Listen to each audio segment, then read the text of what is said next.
Welcome back to day 3. In this video of our full stack JS remix, Turso, and Drizzle, we're going to be messing around a little bit with schema auto generation for helper functions in Drizzle, as well as adding Tailwind CSS and another library that I like to use called DaisyUI, which actually helps out in building pre-formatted components for you, like buttons, tables, all those other things. So let's go ahead and get started.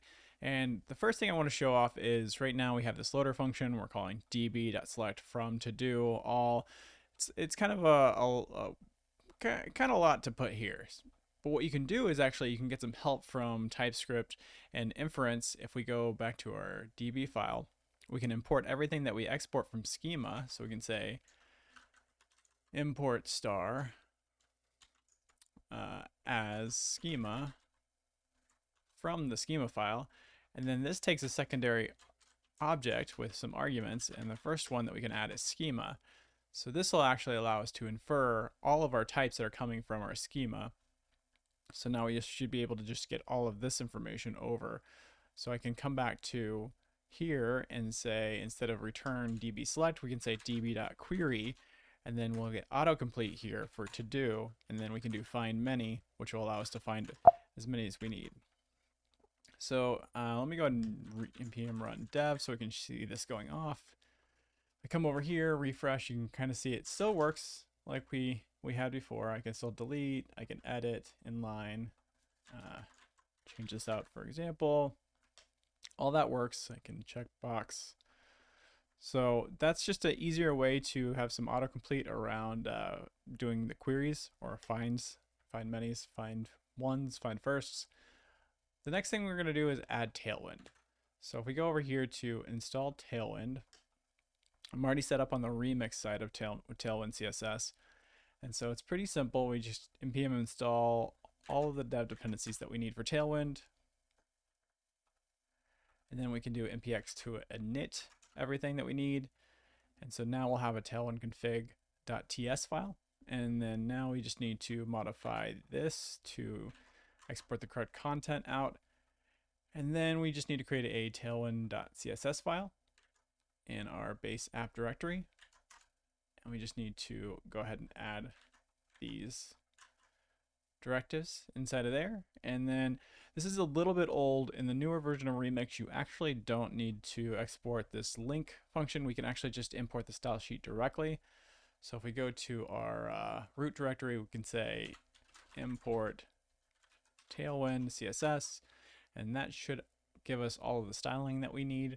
We can test this out by saying npm run dev, and then if we go back to our app and we refresh, you'll see that all the styles are kind of gone, which makes sense because Tailwind basically just resets all of the base CSS that a site has. So that works. We're there for that. The next thing we want to do is actually add in DaisyUI. So here's the command npm I DaisyUI, and there's also a React DaisyUI that you can use. You can kind of intermix them because the way that DaisyUI works is it's really just HTML elements with a little bit of classes on top of it for the styling. They have some React components for some state management if you want to use them. You don't have to. You can kind of interchange with, the base HTML or the React components. Some of them are nice. Just being able to import a button and add a variant is really nice if you're used to something like CSS and JS. Otherwise, you can just use the HTML version. So that should have installed that. The next thing we need to do is if we go to React DaisyUI, we'll go to the, it's kind of important that we do this part is to prevent Tailwind CSS from purging the styles. We need to go to the Tailwind config, and we just need to add this content information in so that whenever we're using a button from the actual React DaisyUI, the styles don't get purged away from us. And then we also need to go ahead and add the plugin itself. And we'll just add it right here. And we should be able to, next thing is theming. So we should be able to, we can either use the theme provider from here, or we can just go into the root and say data-theme. And we can say light mode. And if we look at the docs for this, for theming, say DaisyUI themes. What's kind of cool about DaisyUI is no matter how you style things, everything's based off of these theme sets. So you can actually create your own custom themes, but also you can just easily use the themes that's included. So as long as you're just using the base DaisyUI components, they pretty much switch over pretty easily. So if you wanted to just build a site and have the ability to have as many themes as you want, this is a really nice way of doing it. So we can start with light or dark. Doesn't really matter. The one thing that you want to do is if you want to declare the themes you want to use in the Tailwind config.ts. So coming in here, we have the plugin. Now we just need to add DaisyUI, and we need to declare the themes that we're going to be using or including. And this is one of the things that you want to think about, like how much CSS do you want to include in your app? The more themes, of course, the more CSS that'll be loaded up. So if we go npm run dev, you can kind of see that if I refresh over here, let's see, this should, let's see, light, come down here. So data theme dark, let's see what this does. Go back to the root directory. This should change the background to dark for us. Yeah, there we go. So it is working. So now we can start using the components that's built in. So let's go ahead and change up this form a little bit. Maybe we'll change up this outline to be a little bit nicer looking. So if we go to the DaisyUI, we'll go to look at the components and see if we can find a nice component that we can use. Should be able to make this a little bit bigger. So we have badge, card. Card's kind of cool. We got chat bubbles, countdowns, stats, table, nav bar. There's feedback. Here's data inputs. Here's a layout. So we have a drawer, divider, stack.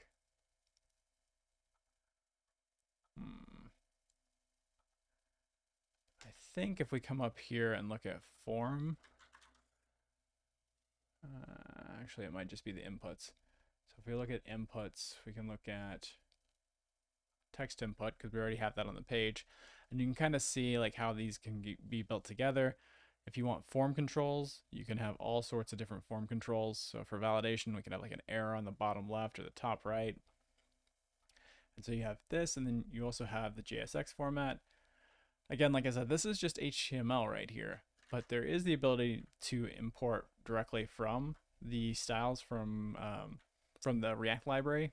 I think we're just going to go ahead and start with just the base HTML format here. So we'll go to the index route. And the one thing that we have is we have this input for the name. I think that's the, actually, let's go to this part. So we have this form. We have text input for name. We'll just go ahead and throw this in here. And what we can see is if we go back here, that has a nice input set up for us. So we can kind of swap out this data a little bit. Let's go to,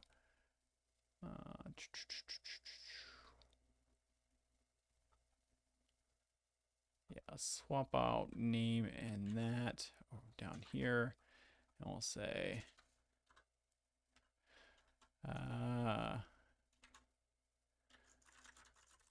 go to the store as one of our to-dos. What is it yelling about here? Oh, yeah, that's because it needs to have, so we have ID, or actually HTML4. I'll say name, ID is name.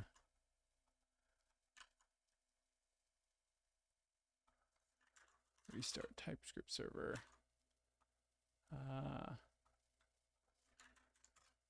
Let's rerun this. Okay, cool. So we're good there. Not sure why that's erroring out.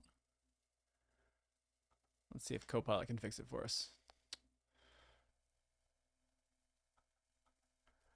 Doesn't look like that fixed it. It should be working based off of, oh, ID name.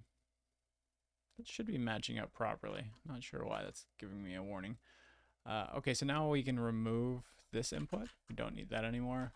So we're good there. Let's remove some of these. We can kind of just like put name right here as the left. And actually, what if we put name and then for the alt, we can use this as like the error state. So we can say if there is an error, then we'll go and show it here. And that'll come from the action data. So action data.error. And we can come back up here. Oh, we need to make that like that. And so now we have the action data.error. We don't need the bottom left and the bottom right. That's totally fine. We also have this button, so we can actually make, this is where we can kind of just use DaisyUI if we wanted to. There's the button, and then there's variants on the button. So we can say link or outline, or we can say, I think it's color. And then there is primary, neutral. So we can say like primary. You can kind of make it smaller if you want. So I can say size small to make it a little bit smaller. And then of course it still passes in all of the Tailwind classes. So if I wanted to, let's say margin top 2, that works. And then actually this whole thing, let's wrap this whole thing in a card to make this, or actually, do we want a card or do we want, I think we'll just actually modify the styles here a little bit. We'll say class name, we can remove these other styles. We'll say equals B4 just to get it off of the side a little bit. Okay, so we have to-dos, we have the name, we have the button. If you add, it looks like, oh, we're allowing a empty to-do. That's not good. Let's check to see how that works back here in the schema file. Name is not null, but that does not stop it from being an empty string being submitted. So let's go to our index file for creating a to-do. And this is where we can kind of mess around with this. We can say also if they're name.trim. Let's see what that does. All right, name is required. Awesome. So instead of this, we can say return JSON error, name is required. And so then top right label, that's of course wrong, but we can actually come down to where we're using action data. Action data right here, and then now we can actually use that error in here.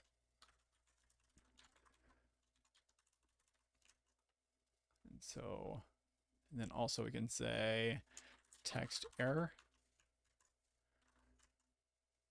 and that'll turn red for us. So now we have proper validation for that. We probably want this add button to be on the right side. So we'll say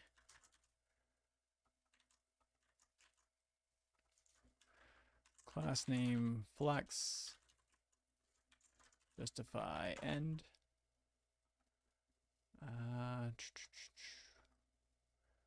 That would only work if our container has like a max width. Max width large, and then we don't need the max width here or here. Awesome. So now we have to-dos, example. The next thing is let's change this bottom part into maybe a table instead of how it's sorted right now. So if we go back to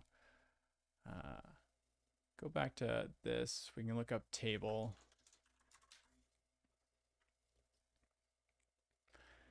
And there's probably one that has, so this has got a nice like checkbox, so that's kind of cool.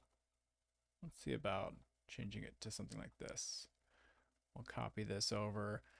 So we already have the UL UI list, so we'll just paste that in there. Go back here and we have, there's the nice table. For the name, let's see.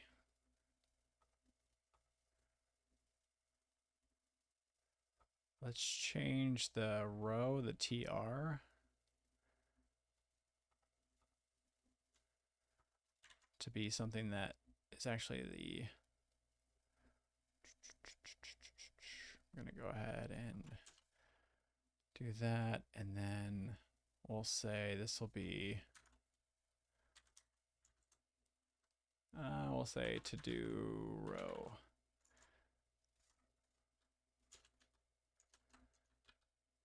Actually, we already have to do, right? So we can just use that, I guess, for this. We'll just move this down. This is actually kind of what we want to do. So for the T body, we'll have this. We don't really need the T footer. And then we can kind of just like rename this to do row just to make a little bit more sense on what we're actually rendering out here. And then for this, we'll kind of change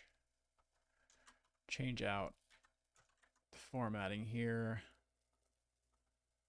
for the checkbox we have right here. We'll want to, let's just wrap this whole thing in a form. I'm wondering if this is going to be valid syntax. We'll see if this becomes valid or not. So tr,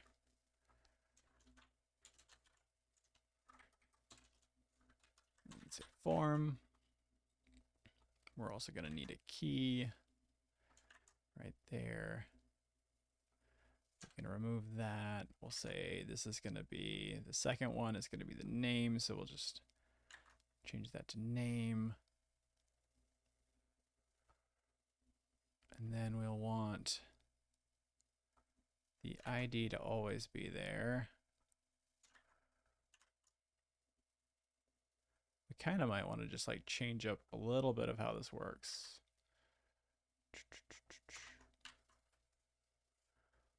Yeah, let's change up a little bit on how this works. Form.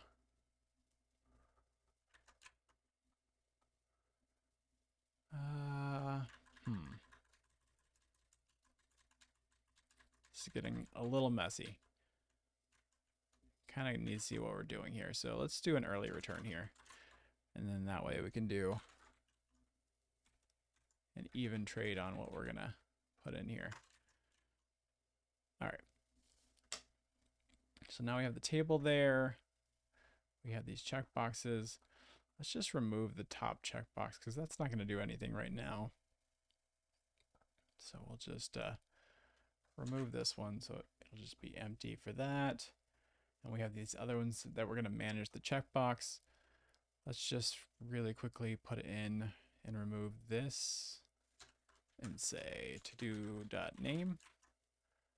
So there we go. We don't need job. In fact, we don't even need that. We want just the edit ability, I guess. Yeah, we'll say if we come down here, we have name,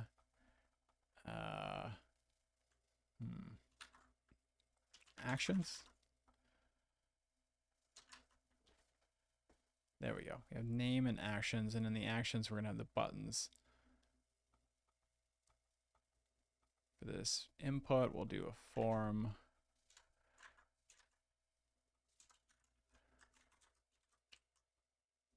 And then we'll have a hidden input for the ID. And we don't need the text in that one. I guess we can just make it hidden. So in this one, we're just going to have this be hidden. That way it gets submitted along the way with the input. And then, let's see, the checkbox.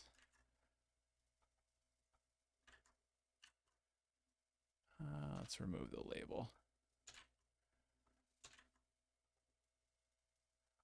I wonder if, how is that other one? Oh, it's got class name and checkbox. So we can say class name checkbox. We can kind of remove this. remove the label again. So there's that. I wonder if this will actually submit now. If I hit, okay, so that works. So now we have the ability to check these off pretty quickly.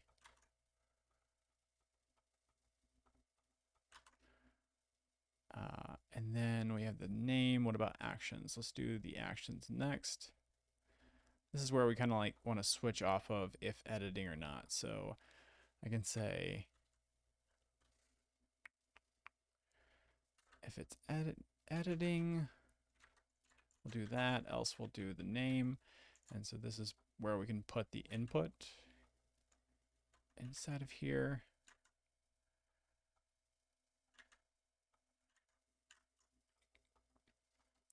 So if it's editing, we'll do the input. We'll also do another form around this as well.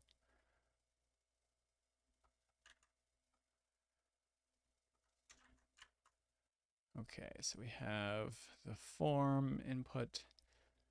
I wonder if I should make this like clickable. So you like click on it and then it switches to that way you can easily, and then when you save or like hit enter or blur, maybe we just save it and persist it. That'd be kind of cool. Let's see about doing that. And then for delete, we'll just go ahead and port this delete up here.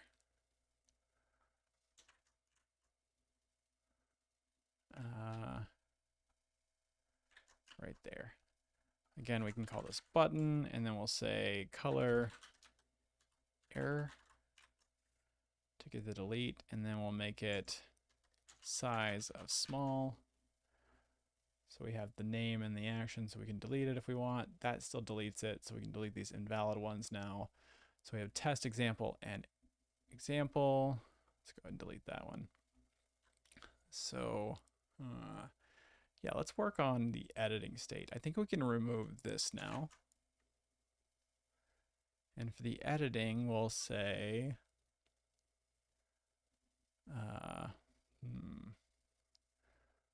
we'll say on click set editing to true.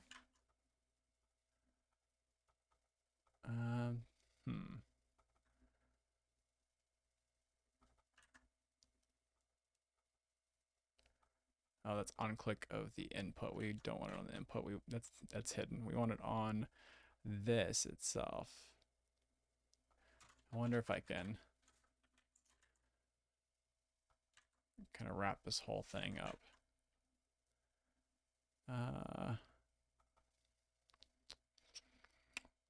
Do we want it to be a button?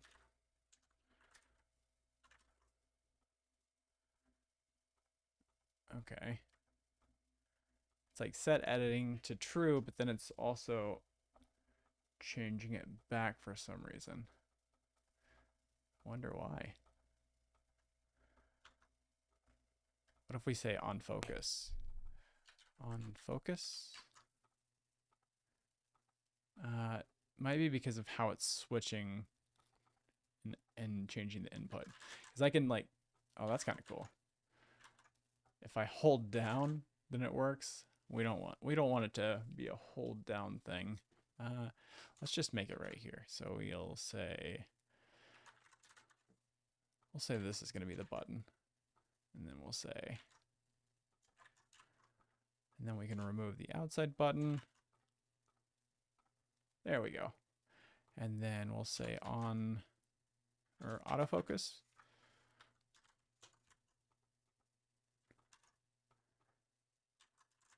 Oh, to do not name, this needs to be wrapped in brackets. And also, of course, this needs to be a proper input. We'll make this size small. There we go. And then on blur,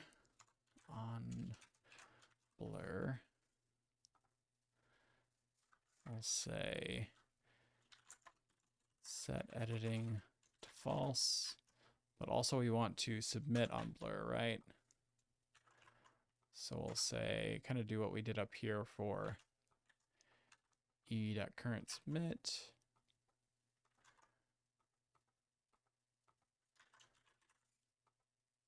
There we go. So now when we click inside of it, it's actually, and then we can also hit enter to also prompt for saving. Nice. So there is some jank with how the form is changing based off of the size. That's probably, we probably shouldn't use a table for this in a way for this not to work, or for this to work properly. But I think for now, this is kind of cool. You have the checkboxes, they persist. So we are saving those. Example, get milk, pick up the kids. So now we have that persisting. You can delete, which is nice. Yeah, so in a perfect world, I would probably change up how the table is formatted so that it doesn't move as much when you're changing stuff. But this is just an example of using Tailwind and DaisyUI to add some styles to your Remix component or Remix full stack JS site. So thanks for watching. In the next video, let me know what you guys want us to go through and do. I'll take any comments and feedback, and I'm hoping to do videos somewhat daily or somewhat regularly. So yeah, anyways, I will see you in the next video. Bye.